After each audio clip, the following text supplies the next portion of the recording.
Spirit Guide Messenger po. Welcome back po. Okay, doon po sa mga bago kong subscriber, maraming salamat po at nag-subscribe po kayo. Doon din po sa mga cross-watcher, maraming salamat din at naligaw po kayo. At gusto ko lang po ipaalam sa inyo, hindi po kayo napunta dito sa aking YouTube channel by accident. Okay? Dinala po kayo ng gabay nyo dahil malamang merong mensahe. Okay? May kailangan kayong malaman. At gusto ko pong sabihin sa inyo na talasan nyo na lang po ang inyong intuition. Okay? Para malaman nyo kung ano ba ang mensahe ng inyong gabay.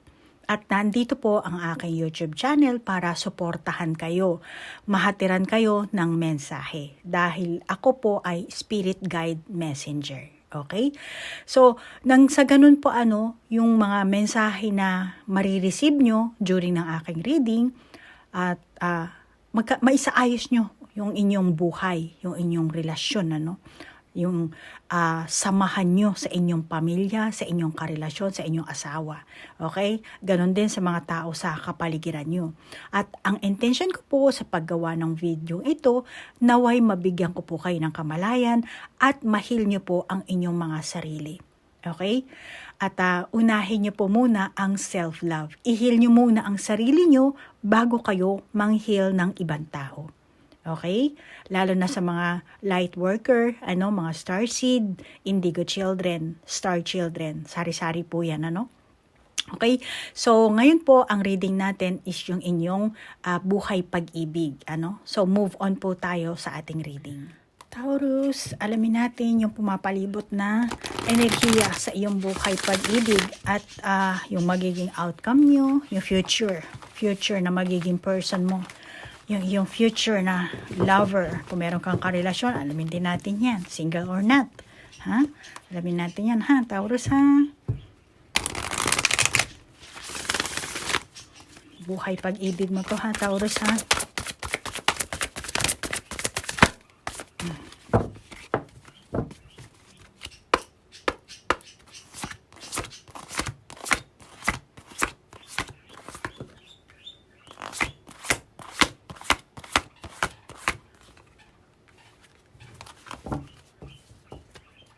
Kumakanta yung mga ibon ko.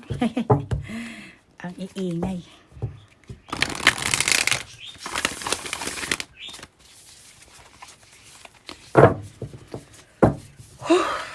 Okay.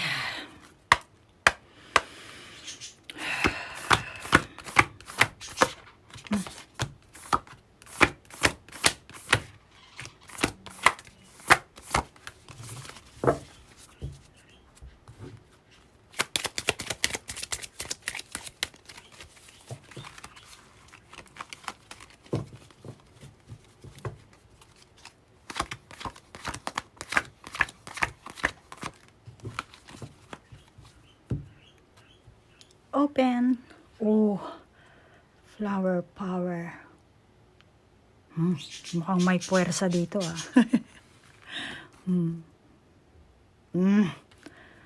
Catch your breath.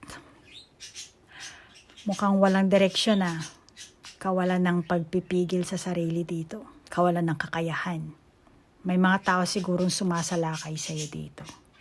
Kaya naglakad ka, umalis ka, tinalikuran mo, then ngayon umakyat ka ng puno para hindi ka maabot. Okay ka rin, And then clear endeavor. Oh, see? Meron kang tinalikuran dito Iniwasan mo yung mga tao dito. Kasi meron sumalakay sa'yo. Baka pinuntahan ka nila sa bahay, kaya nandito ka. Patago kang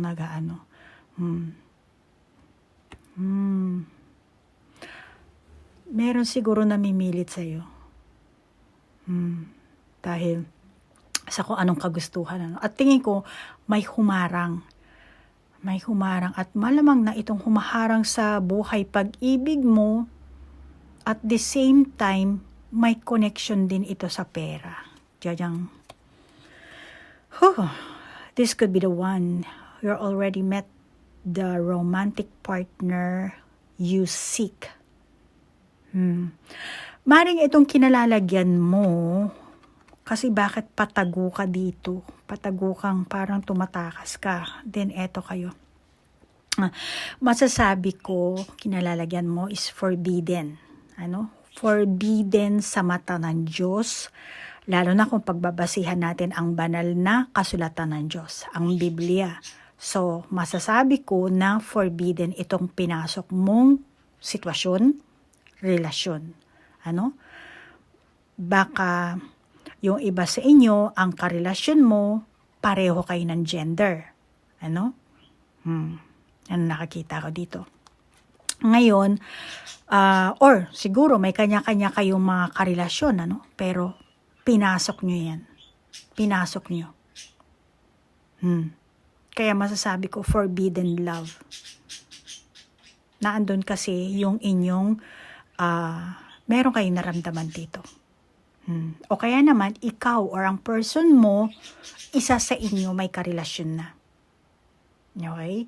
Yung iba sa inyo, siguro, ikaw ang Taurus na single. Tapos, ang person mo, ang may karelasyon. Or, married person. Kaya, naandito kayo sa kwarto Patago kayong nag-uusap, nagkikita. Walang, kung ba't hindi kayo makita sa labas? Dito kayo, parang dito sa loob ng bahay, nagpatago kayo. Tapos yan, nagkikita kayo kung saang lugar yan.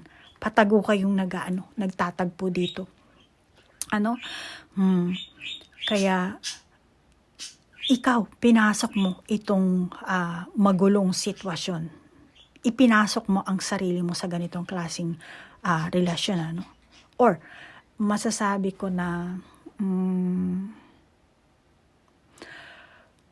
ikaw or ang person mo, yun nga, malamang married person to malamang married person ito, tapos ikaw siguro ang single dito, tapos itong person mo, maaring may karelasyon siya or married siya, pero hindi nyo talaga napigilan yung pag-approach. Hindi niya napigilan ang pag-approach sa'yo, or maaring vice versa din. At the same time, nakakita ko rin na may benefits, I'm sorry, B pala yun, hindi V. Pilipino talaga Yung P ginagawang F, yung F ginagawang P, yung B ginagawang V. Benefits. Pasensya na hindi tayo perfecto. Magaling naman kayo mag-English kaysa sa akin. Pasensya na. Ngayon, benefits. Sari-sari yan, Taurus. Ikaw na bahala mag-adjust kung ano bang benefits ang meron dyan na sinasabi ko. Pero alam mo, Taurus, sinasabi sa iyo ng baraha, maghunos dili ka. Maghunos dili ka dito, Taurus.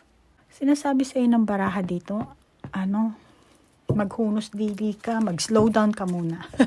Slow down.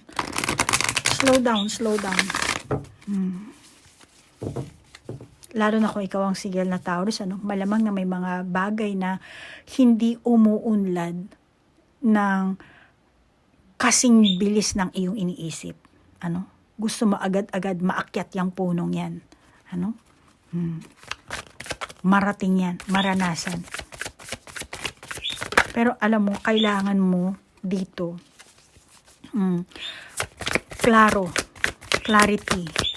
At kung maging klaro ka na, yan ang pagsumikapan mo. Ang dami mong baraha naglaglagan. Sige. See, lumabas na ang patience sa'yo dito Ayan, openness, pleasure, transformation. Maaaring ikaw gusto mo ng transformation dito, Kailangan mong magkaroon ng pasensya, patience at magtiwala na ang mga bagay ay uunlad sa kanilang sariling panahon. Kasi pag pipilitin mo, malamang na malaki ang magiging damage nito. Alam mo yun? Kaya, huwag mong pipilitin. Hantayin mong magbunga. Yung kung ano ba yan ang inakyat mo, pinasok mo, nag-e-expect ka ng gusto mong bunga. Hindi mo pwedeng pitasin yan ng hilaw. Hinog sa pilit. Yan ang sinasabi sa iyo ng baraha. Hindi mo pwedeng agad-agad na transformation, magbabago ka. Hindi. Siyempre, kahit yung paru-paro, di ba? May ano yan, may season yan. May season, then paunti-unti, lalabas sa cocoon. Hindi naman agad-agad, paru-paro agad yan. Uod, tapos lalabas sa pinaka-cocoon, saka sila magiging paru-paro. Di ba? So, yan ang sinasabi sa ng baraha. Dahil pag nagmadali ka, malaking damage ang mangyayari sa iyo dito. Ano? Pag mong pipilitin yung samahan nyo na dalhin agad-agad sa next level. Meron ka sigurong gustong maatim, mapasa kamay na yung inyong samahan siguro. Kaya kailangan mo dito talaga pagsusumikap. Ano? Tapos, iwasan mo yung pe-pressurein mo yung person mo kung meron kang karelasyon. Ano? Or kahit na hindi pa karelasyon, bawa nanliligaw pa lang sa'yo. Ano? Ganon din yun di ba? Pinipressure mo yung nanliligaw sa'yo. Malamang na yung iba sa inyo, mauwi kayo sa wala. Tapos kung magkarelasyon kayo, mauwi kayo sa hiwalayan. Kaya step back ka muna. Yan ang sinasabi sa inyo. Step back.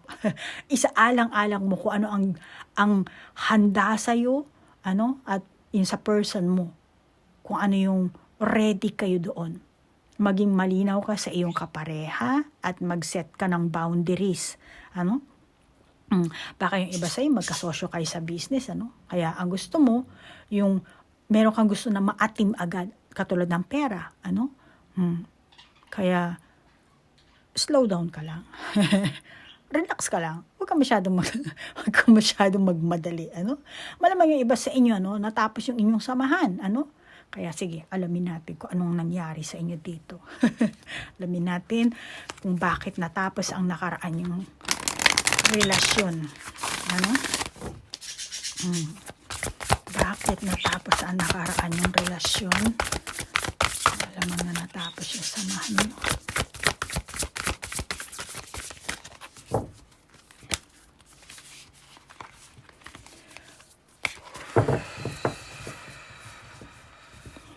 Kuha tayo ng baraha. Alamin natin yan.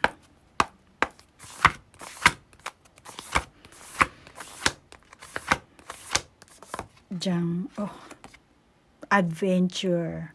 Yes, natapos na nga. Natapos na ang inyong samahan dito. Na-miss mo ang opportunity dito, Taurus.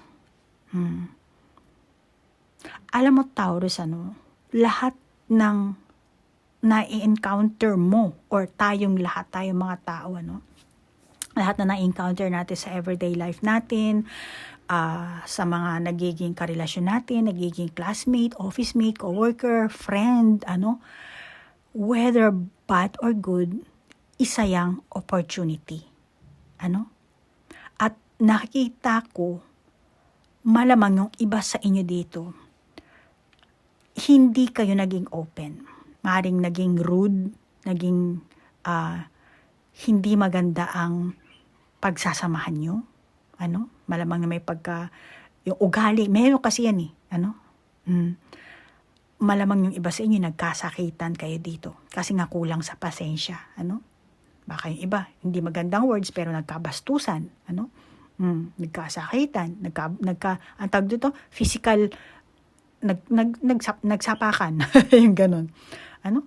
So, napilitan kayo na maglabas ng masasakit na salita. Nung una, gusto mo lang siguro makaganti ng konti. Then later on, naging aggressive ka na dito. Kaya, kayo pareho malamang, naging aggressive kayo, nauwi kayo sa bully, na para bang wala kayong pinagsamahan. Alam mo yun? Nagkulang kasi lang kayo sa pasensya dito. Alam mo, maari yung iba sa inyo dito, masasabi ko na naging mapanganib yung mga pamamaraan na ginawa nyo siguro, yung mga pinag-isipan yung bagay, ginawa nyo. Iba kasi, ayaw nyo siguro makipaghiwalay, Ayaw nyo tapusin yung inyong samahan. Kaya, dahil sa ayaw mo, yung mga nilalabas mong salita, may kasamang pananakot siguro. Hindi lahat, yung iba. Na kumbaga, kung makikipaghiwalay ka, sige, magpapakamatay ako. Yung arte lang ba? Para lang makuha mo yung attention, pero, maaari din vice versa. Pagpalagay na natin na hindi lang ikaw or yung person mo, ganito ang drama nito sa buhay, Pero if ever, advice ko lang, dahil ako ay spirit guide messenger, hindi lang ako basta tarot reader, basta, para kumita lang sa YouTube or para, hindi ako ganon, okay? Kailangan advice talaga dito. Dahil kaya kayo po nanonood ng mga tarot, dahil gusto nyo makakuha ng clarity, gusto nyo ma-enlighten kayo. So ngayon, kung ganyan ang drama mo dito sa buhay mo, ito lang sasabihin ko, wag kang magsasalita ng hindi talaga taos sa puso mo. Kunwari, nag-iinarte ka lang, nagpapapansin ka lang para makuha mo yung attention ng person mo, mga tao, nawala yung boses ko, I'm sorry. Ngayon, ang masasabi ko dito, itigil mo yung ganyang kadramahan, yung babawiin mo yung buhay mo or kung anong sinasabi mo para lang makuha mo yung attention nila, Huwag mong gagawin yan. Kasi meron nga ganyan, di ba? Itutulak ka ng thoughts mo, pasukin ka dyan ng bad spirit, di matuluyan ka tuloy. Kahit pag natuluyan ka naman, malaking problema din yan. Hindi sa mundo ng tao, kundi sa mundo sa langit. Malaking problema yan. At gagawa ka na naman panibagong soul contract, baka kahit sabihin natin bumilis ang reincarnation mo, yung susunod na buhay mo, mas malala ang aanuhan mo. Kaya mag-ingat ka. Okay? So, yan ang sinasabi ko sa basically sa mga taong naghihingi sa akin ng advice, sa aking sa personal reading. So, yung mga ganyang pag-iinarte, pagdadrama, mag-ingat kayo. Okay? Then, yung iba sa inyo, dahil nga may pinasok kayong sitwasyon, na mari yung iba sa inyo ay may kanya-kanya talaga kayong karelasyon. Okay? Or baka yung ikaw lang, or baka yung person mo lang, Pero ang sinasabi sa inyo ng baraha, kailangan yung magising. Okay? Kailangan yung magising dito.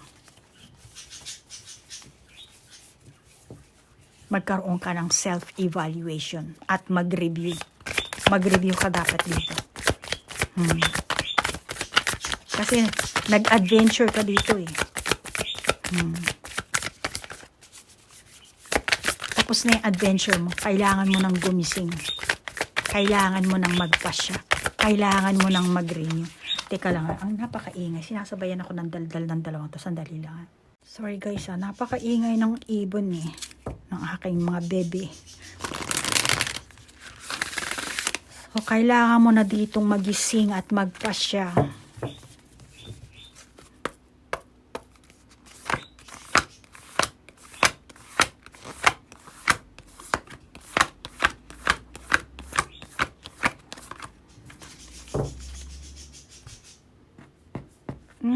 Ano ba yan? Ang layo ng ating baraha. Ayan.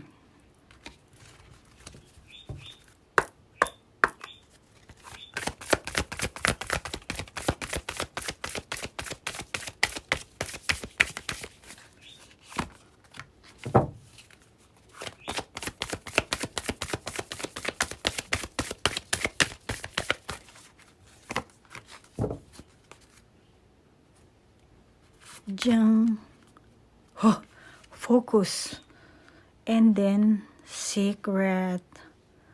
Medyo taas natin ng konti. And then, success. Gateway. Success siya nakalagay, pero tingnan naman ang baraha. Madilim. May sikreto kang tinatago dito. Kaya secret ang lumabas. Pero alam mo, eto na, ang tawag dito, pana. araw to, di ba? Nakakita ko dito sa barahang ito, darating sa'yo ang paghuhukom. Darating.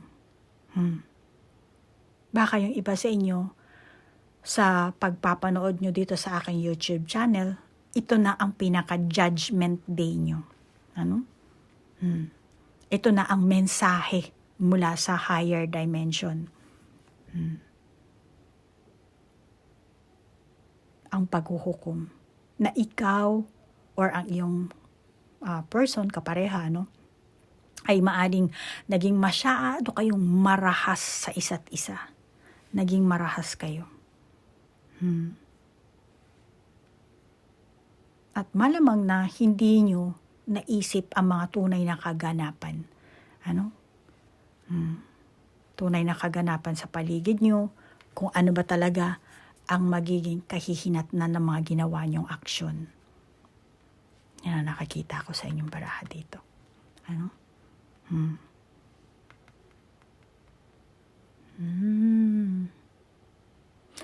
Alam mo, Taurus, ano? Ito ang oras or panahon ng proseso mo. Proseso na pagbuo ng opinion or pagsusuri sa pamamagitan ng pagkakakilala mo at paghahambing mo sa mga kaganapan. Ano? Na ginawa mo or ginawa niyong dalawa ng person mong ito sa inyong mga buhay. Ano? Kailangan mong baguhin na eh. At iwasan mo makapagtalo, ano? Taurus, napasok mo ang isang sitwasyon na malamang hindi mo sinasadya. Okay? Pagpalagay na natin. Baka yung iba sa inyo sinadya talaga. Pero negative naman kasi. Kaya ilagay na lang natin na hindi mo sinasadya. Okay? So, masasabi ko kung hindi mo sinasadya ito, Taurus, ano, dahil ito ay isang tukso. Kaya makakabuti sa Taurus na pag-usapan niyo ng maayos at walang sisihan dapat, ano, at magpasya ka or kayong dalawa kung tama o mali ang inyong mga ginagawa. Malamang na marami kayong naperwisyon tao dito. Ano? Meron taong nasaktan, meron kayong mga taong naperwisyo sa inyong mga maling ginagawa. At huwag kang mag-alala kung if ever na matapos yung inyong relasyon, ng iba sa inyo, or kung tatapusin mo yung samahan nyo. Kaya kung naghahanap ka ng bagong magiging karelasyon, alamin natin yan. Ano? Kung ano ang katangian na taglay ng magiging future love mo. Future lover. Future love partner mo. O yung iba, kung meron ka rin person ngayon, ano, o hindi naman ganyan ang sitwasyon nyo, alamin din natin kung ano ang merong katangian itong person mo para magkaroon ka ng idea. And then yung iba naman, yung timing at pagtatagpo nyo. Kung ano yung lumabas sa baraha, hindi umiikot. Hindi umiikot yung baraha. Ano yung lalabas sa baraha, yun na ang aking ihahatid sa inyo. Okay?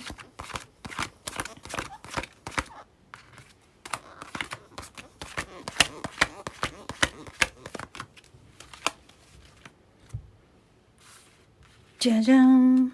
Reconciliation. Someone from your past is returning to your life, forgiving and learning. See? Kaya kung meron kang pinasok na hindi magandang sitwasyon, ano, maging lesson sa iyo. At kung alam mo namang mali, huwag mo na ipagpatuloy din kasi. Ano? Taurus. Kasi marami kayong taong naging involved na talagang pinaghahanap siguro kay pamilya niya, baka nagtago talaga kayo. Kaya dito, patawarin mo ang sarili mo, ano?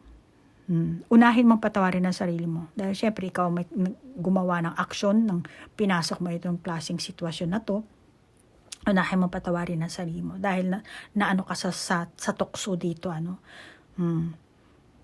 Kailangan mong i-release ang sarili mo sa past na kaganapan ng buhay mo, buhay pag-ibig mo.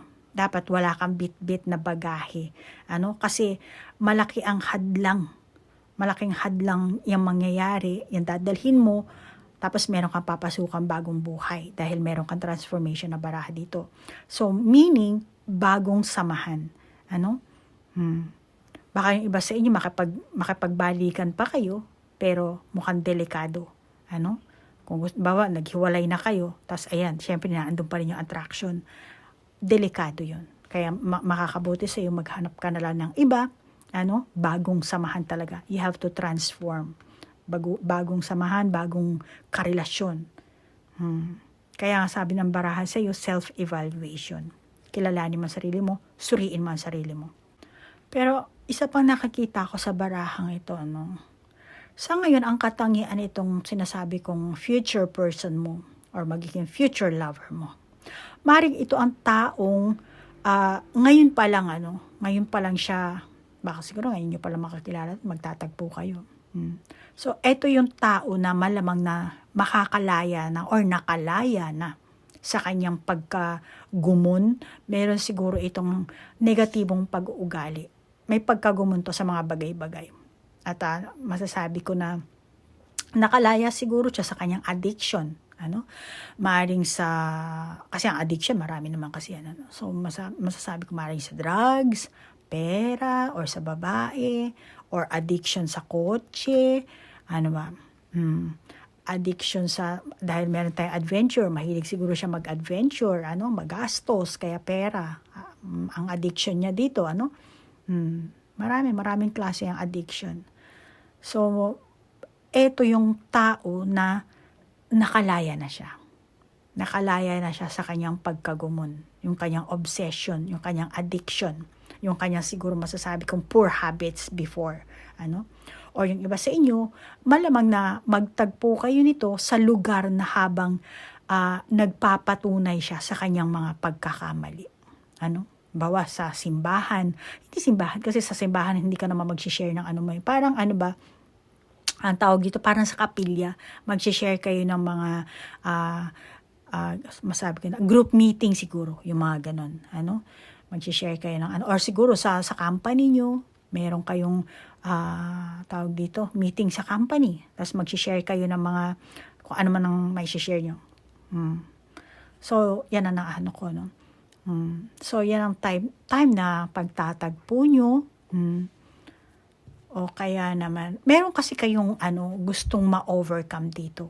Kaya malamang na etong person na to, nagkaroon din ito ng realization sa mga past na ginawa niya sa kanyang buhay. Meron siyang, maaaring siguro sa love life niya or maaaring sa mismong life itself or sa trabaho niya siguro. Kasi ang buhay naman natin, hindi naman umiikot lang sa pag-ibig, di ba? At saka yung pag-uugali natin, nagkakaroon din ng impluwensya yan sa pakikisama natin sa ibang tao.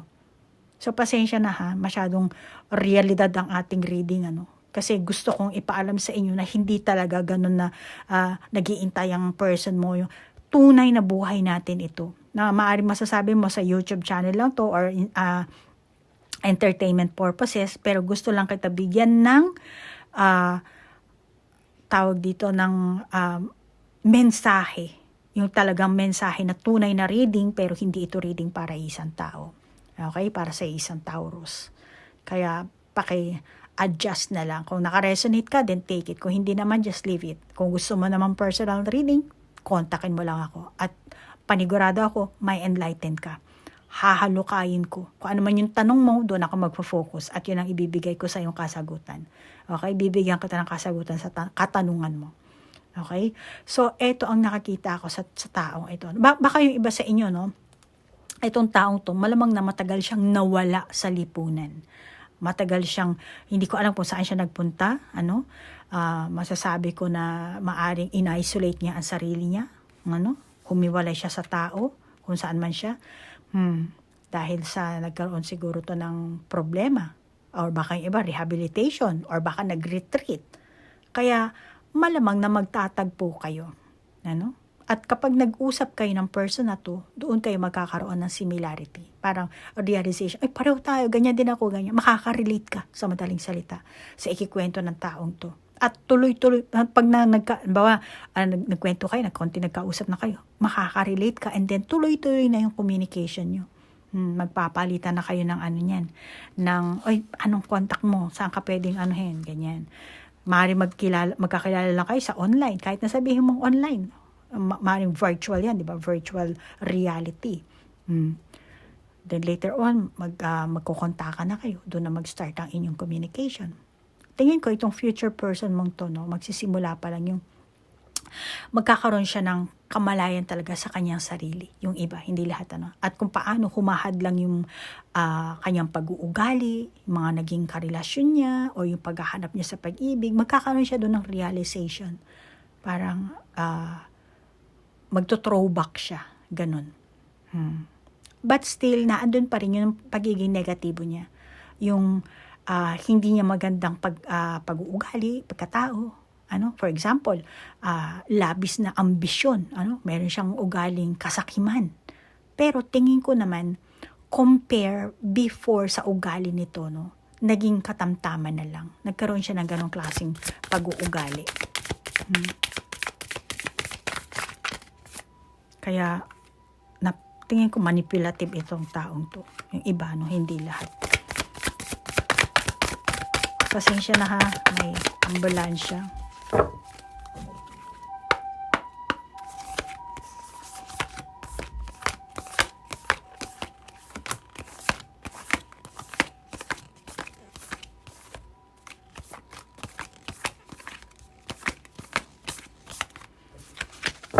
Alam nyo, minsan pag may dumadaan na ambulansya, yung iba may sakit lang talaga. Kaya syempre, talagang kailangan habulin sa sa ospital. Pero meron akong nararamdaman na minsan wala na yung buhay nila sa loob ng loob ng ambulansya. Na meaning, katawan na lang ang hinahakot ng ambulansya, pero yung kaluluwa wala. Minsan dumadaan dito sa bahay ko eh. Nangangapit bahay. I'm sorry. Napadaldal ako. Meron tayong adaptability, and then communion, and then communication. Okay? So ngayon, nasa na ba tayo? Iba na kasi. So in-isolate nitong person na to, no, yung sarili niya. At masasabi ko na tong taong to? Nag-communion. Born again na ba to? Naging born again? Communion eh. Ito, ayan, see? May lumabas na communication. So, magkakaroon talaga kayo dito ng communication. Tuloy-tuloy na ang inyong communication. Pero dito, eto siguro born again na siya siguro. Siguro nagkaroon siya ng naging spiritually awakened siguro itong person na to, no, sa pag-isolate niya sa sarili niya. Nagkaroon siya ng realization dito. Kaya alam mo, Taurus, masasabi ko na etong person mo, no, or kayo pareho, kailangan kasi adaptability, di ba? More on sa kasi dito, pera pa sa ibang baraha, I'm sorry ha, sandali lang po. Mukhang kailangan nyo dito na mag-sacrifice. Kailangan nyo mag-sacrifice kung sa tingin nyo na may kabuluhan ang inyong future, itong future lover mo, then sacrifice ang kailangan nyo gawin. Una, yung mga past issue nyo, kalimutan nyo na. Okay? Yung mga bagahe nyo, mga kanya-kanya yung bagahe. Then meron din kayong mga sari-sari mga ugali. Ang dami, sari-sariling ugali. No? Kailangan yung gawin yan. At kinakailangan nyo na baguhin nyo ang inyong mga yung ugali talaga na hindi nag-work. Let's say, magto-throwback kayo sa dati nyong karelasyon. Dapat magmuni-muni kasi kayo dito, ma-realize nyo na, yung parte kong ganitong ugali, hindi nagustuhan ng dati kong karelasyon, kaya nag-away kami sa ganito, ganyan. So, kailangan nyo dito ngayon ng self-realization. Yan ang sinasabi ng baraha. Kailangan nyo kasi maging panatag kayo dito, yung past issue nyo, yung bagahe nyo, alisin nyo na. Kaya nga meron kayong transformation dito, which is kailangan nyo pa rin syempre ng patience. So baguhin nyo yung inyong mga ugali. Meaning, dapat magkaroon talaga kayo ng self-awareness. Kung meron kayong mga emotional emotional immaturity, Kailangan maging emotional kayong mature. Magiging maayos yung inyong samahan kapag nagkaroon kayo ng emotional maturity. Kahit na hindi maging kayo, kahit na friends lang kayo etong taong to, basta nakilala mo, magkakaroon kasi kayo ng kapanatagan dito. Kapag kasama niyo ang isa't isa. Merong mamumuong pagtitiwala, at syempre, kailangan nyo rin ng direksyon. Kung saan nyo pagugulungin ang inyong samahan. Kailangan nyong aminin din kung gusto mo ba siya, type mo ba siya, or kung hindi. Kaya nga, meron tayo ditong success. Nasa sa inyo yan. And then, openness, diba? Nasa sa inyo yan. Kung saan nyo pagugulungin ang inyong samahan kapag nagkakilala na kayo ng person na to. Pero yung iba sa inyo, kung ang pag-uugali nyo ay negatibo, syempre, negatibo din talaga ang bagsak ng samahan nyo. Malamang na disloyal, bitter, aakitin lang kayo. Tapos, eto, mamanipulahin ka lang. Kaya, merong kasabihan talaga, na Taurus, likes attracts like. Yan ang universal principle talaga. Yan ang tinatawag na law of attraction. Taurus. Kaya, Taurus, maaakit mo yung taong pareho kayo ng energy or yung karanasan. Ngayon, sa pag-akit mo dun, syempre, kailangan, open ka nga, kaya ma-attract mo yan, Ito sinasabi ng barahan natin is open. Pero, kailangan, hindi ka masasaktan. Pwede kang mag-sacrifice, pero hindi yung ikaw ang maghirap talaga as in sacrifice na Naget mo ko, Taurus? Tulad na sabi ko kanina, baka nagtatago kayo dito, yung iba sa inyo. Tapos eto na siguro yung future person mo, yung iba sa inyo. Kaya mag-ingat ka na lang, Taurus, Dahil yung enerhiya mo, yung pumapalibot sa'yo, pag negatibo yan, negatibo rin ang ma-attract mo. Pero kapag positibo ka, positibo ang ma-attract mo. Kaya nasa sa iya kung anong klaseng transformation ang gawin mo sa buhay mo. Dahil dito meron kang flower power, Okay? Kaya pay attention ka. Okay, Taurus? So, hanggang dito na lang ang ating reading, Taurus, ha? At dun tayo punta sa soul contract. At meron na ako napili, isusulat ko lang sa papel. Wait lang, ha? Okay, so Taurus, eto yung napili ko. Teka lang, ha? Babasahin ko lang dito yung aking tablet, ha? Hindi ko pwedeng ilagay dito kasi pag ginanyan ko yung aking tablet, magre-reflect ako. Kaya, eto na lang muna ang tingnan nyo at babasahin ko dito sa aking tablet. Merong inapili ko, ang pangalan niya is Jesus My Savior. Nasa comment section siya. And then, ma'am, alam nyo, sobrang natutuwa ako sa reading nyo. Little nasad kasi ma'am, I'm resonate po. True po, napakabait ko. At religious person po ako. At pasensyosa din po ni. May pagka-introvert din, madalas po kausapin ko God every time mag-isa na ako dito sa bahay.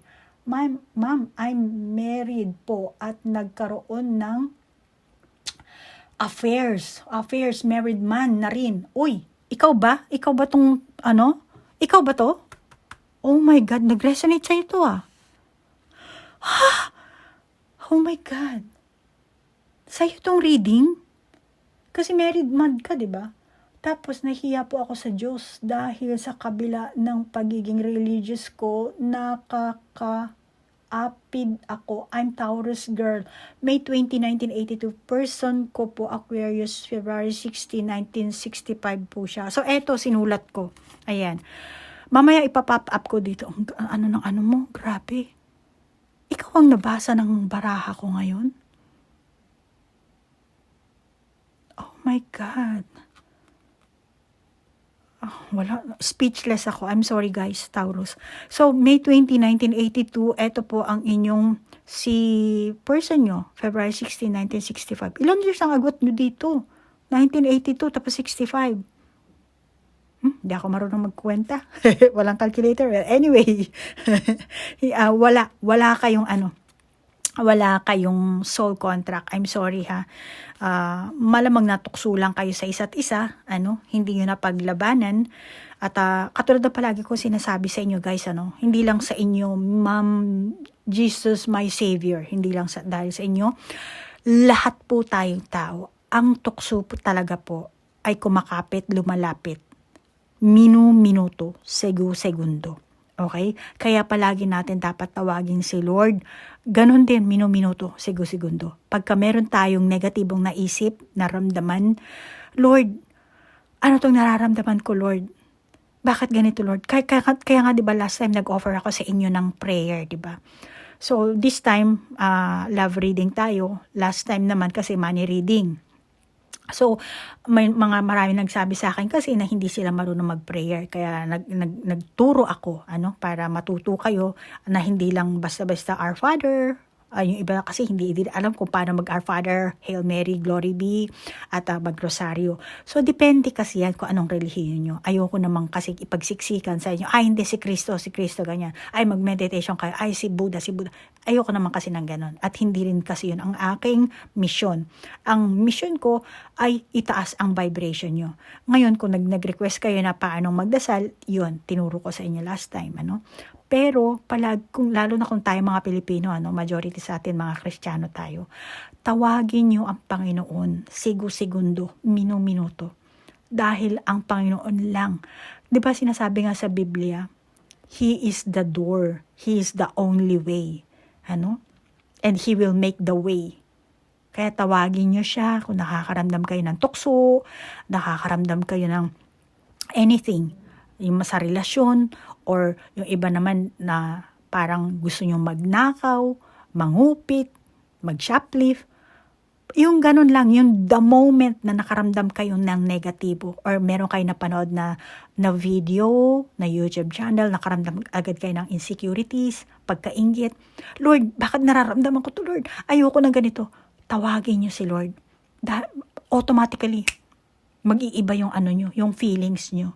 Si Lord lang ang makakagawa ng milagro. Yan ang palagi kong sinasabi sa inyo. Kung hihingi kayo sa akin ng tulong, gagawin ko ang imposible. And then kayo, gawin nyo ang posible. Then, ang posible nyo gawin, magdasal. Tawagin nyo ang Panginoon. Okay? Ganun lang yun. Ganun lang kasimple. Hindi kayo pahihirapan ng Panginoon. Okay? Dasal lang kayo. Kung ano yung lumabas sa bibig nyo, tawagin nyo na lang si Lord. Kung hindi kayo marunong mag-rosary, it's okay. Basta palaging tawagin si Lord. Lord, lumapit kayo sa akin. Lord, tulungan mo ako ngayon, Lord. Lord, gusto ko dito ka sa tabi ko, Lord. Automatically, nasa tabi mo agad si Lord. Okay, Taurus? Masyado nang mahaba. Pasensya na ha. Pero as a spirit guide messenger, kailangan kong ibahagi sa inyo yan. Dahil yan talaga ang katotohanan. Okay? Hindi lang tayo basta YouTuber dito. Okay? So, Taurus, nagpapasalamat ako sa like, share, comment, at sa mga nag-send ng inyong mga birthday, mga katulad ni Ma'am Jesus, my Savior, nag-share pa talaga siya ng kanyang story. Thank you po. At hanggang dito na lang po. Maraming salamat po. Namaste po. Bye-bye.